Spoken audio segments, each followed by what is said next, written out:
when we looked at it, the pedestrian environment was pretty poor originally. The footways were very narrow and the road was dominated by cars, by car parking on both sides.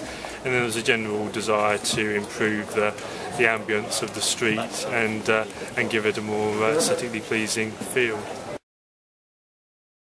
I'm happy with the fact it is a very low-speed environment. The car drivers do feel like they are intruding while they're in a very pedestrian-focused area. So, yeah, vehicle speeds are certainly, probably exceeded my expectations in terms of what they've come down to from what they were before.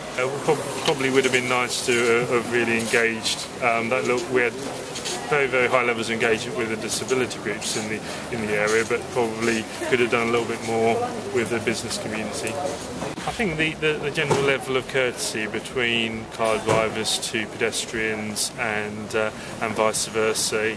People often are often quite cynical that people will sort of attempt to bully or dominate the space, but generally, there's been a few isolated occurrences, but I think generally a very, very high level of courtesy has been shown by people, and that's encouraging, and I was pleasantly surprised about that.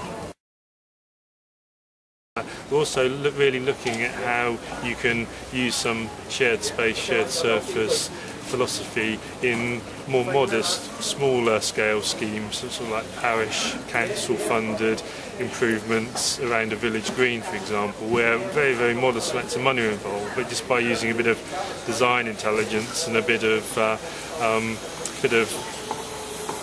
innovation, really, you can again design a very calm area that does feel very pedestrian focused and really brings the area back, gives the area back to the residents and the local community, rather than being bisected by traffic which they feel is sort of detrimental to their quality of life. So I think it has really got very embedded in the way we work as a highways team.